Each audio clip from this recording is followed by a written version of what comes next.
Willkommen bei der Late Licht Show mit mir, Florian Strehlitz. Kommen wir zu unserem Thema heute Abend schon einmal auf den zweiten Teil über den BER. Nur bevor wir loslegen, noch eine kleine Sache. Denn die Kaffeetasse der Woche stammt dieses Mal von Alfred Yeti, der in seinen Streams immer wieder zeigt, dass man bei GTA Online richtig viel Spaß haben kann. Und nicht wie ich, der sich dort im Gegensatz zur echten Welt an die Straßenverkehrsordnung hält und Steuern bezahlt. Deswegen habe ich aber auch nicht viel weniger Spaß bei GTA Online. Oder ich verwechsel das mit dem Steuererklärungsprogramm. Komisch, dass man bei beiden Nutten überfahren kann. Also schau einfach mal in die Videobeschreibung, da ist der Link zum Kanal von Alfred Yeti. Und wo waren wir letzte Woche stehen geblieben? Ach ja, genau hier. 1, 2, 3, los geht's! Grundsteinlegung in Berlin-Märkischen Sand. Optimismus allenthalben. Lange hat's gedauert. Nun soll's dafür ganz schnell gehen. Es scheint heute in Deutschland so lange zu dauern, wenn man ein so großes Projekt in die Tat umsetzen will. Wir sind jetzt einfach schlicht und ergreifend froh. Und wie so oft bei zweiten Teilen will ich heute Abend gar nicht den ersten Teil einfach mit anderen Worten nur aufwärmen, sondern etwas anderes machen. Natürlich könnte ich es mir jetzt einfacher machen und weiter auf all die Pannen eingehen, die nach dem Spatenstich angefallen sind. Und das waren wahrlich nicht wenige. Wie zum Beispiel, dass die bestellten Rolltreppen dann vor Ort einfach nicht mehr passten. Sind scheinbar beim Transport etwas eingelaufen. Oder dass die Brandmeldeanlage nicht funktionierte, weil die von 5 verschiedenen Unternehmen zusammengebaut wurde. Was ja bekanntlich in der Küche immer gut funktioniert, wenn 5 Köche an einem Topf Brei rumrühren. Oder als dem damaligen regierenden Bürgermeister von Berlin, Klaus Wowereit, eingefallen war, dass doch an einem Weltstadtflughafen gefälligst auch der neue A380 landen muss. Doof halt nur, dass die Terminals nicht dafür ausgelegt waren, also musste dann umgebaut werden. Leider bedeutete dies, dass man nun eine Etage in ein Gebäude extra reinziehen musste, plus zusätzliche Gepäck und Sicherheitsanlagen. Ebenfalls doof, dass der A380, den man hier sehen kann, wie der erste A380 beim Jungfernflug direkt zum Schrottverwerter unterwegs war, heute noch nicht einmal mehr gebaut wird, weil er ein finanzielles Desaster für Airbus war. Und jede Fluggesellschaft, die ihn gekauft hatte. Ich könnte auch erwähnen, dass in einem Bruchteil der Zeit, die wir für den Bau des BERs gebraucht haben, sowohl die Türkei als auch China selber jeweils einen riesigen Flughafen gebaut haben. Allerdings wird in beiden Ländern bei der Arbeitssicherheit nicht so genau hingeguckt, weswegen auch der eine oder andere Arbeiter und in China auch untreue Parteifunktionär in den Wänden des Flughafens gelandet sind. Was ein unfairer Wettbewerbsvorteil ist, allein durch die Menge an Beton, die man dadurch sparen kann. Wobei ich ehrlich sein muss, und China hat das ziemlich clever gelöst, weil sie die sichtbar betonierten Wanderarbeiter einfach als Hommage an Star Wars ausgaben. Das konnten wir nicht so einfach beim BR machen, alleine schon wegen der Urheberrechte. Aber was noch viel schlimmer war, als die mittlerweile 7 Milliarden Euro Kosten für den Bau des BR, war die dann doch schon 4. Verschiebung des Eröffnungstermins im Jahr 2013. Und noch nicht einmal für Berlin oder Brandenburg, die waren immer schön fein raus, sondern für die knapp über 100 Geschäfte, die bereits alles dafür getan hatten, um bei der geplanten Eröffnung im Oktober 2013 auch zu eröffnen. Unter den zahlreichen Terminverschiebungen haben vor allem die Mieter der Geschäfte zu leiden. Wir treffen Gregor Klessig. Er und sein Bruder wollten schon seit Monaten auf dem Flughafen Geld verdienen. Ja, herzlich willkommen im Fischrestaurant Fisch und Chips im neuen Flughafen BER. Sein Laden ist noch immer eine Baustelle. Klessig hatte bereits Köche und Verkäufer engagiert, Waren geordert, dazu viel Geld in die Ausstattung investiert, 250.000 Euro über einen Kredit finanziert. Bislang aber hat er hier keinen einzigen Cent verdient. Und das bis zur Eröffnung letzten Jahres. 7 Jahre später. Was sogar noch viel, viel schlimmer war, war, dass die meisten Ladenbetreiber die Verschiebung damals nicht etwa vom Träger des BER erfahren haben, sondern 3,5 Wochen vor der Eröffnung aus den Medien.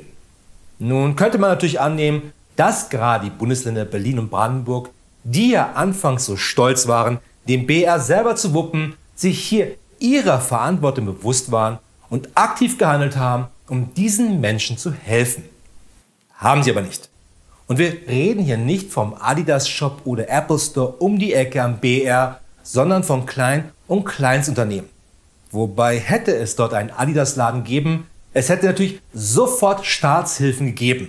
Aber nur für Adidas, denn die haben ja quasi nichts außer ein paar Milliarden Rohgewinne im Jahr.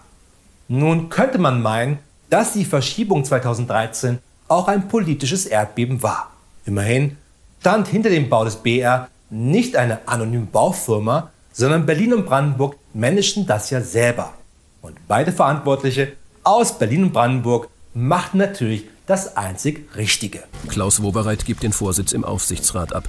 Ein Misstrauensvotum übersteht Es er. ist viel anstrengender und es ist viel komplizierter. Es ist viel komplizierter, sich der Verantwortung zu stellen, meine sehr verehrten Damen und Herren.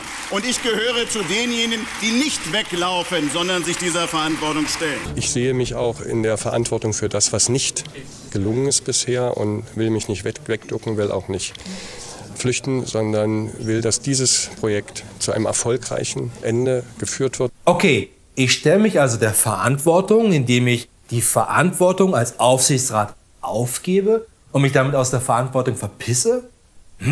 Euer Ehren. Mein Mandant hier im blutigen Hemd und mit der Tatwaffe immer noch in der Hand gesteht den Mord ein und plädiert dementsprechend auf schuldig. Das heißt im Umkehrschluss für Sie, Euer Ehren, dass wir jetzt alle hier als freie Männer gehen können und uns damit der Verantwortung gestellt haben, oder? Und genau das ist eigentlich das Allerschlimmste nach 500 Jahren Bau eines Hauptstadtflughafens. Niemand wurde dafür am Ende irgendwie belangt. Klaus Wowereit war in Berlin noch bis 2014 regierender Bürgermeister, bis er selber sein Amt aufgab.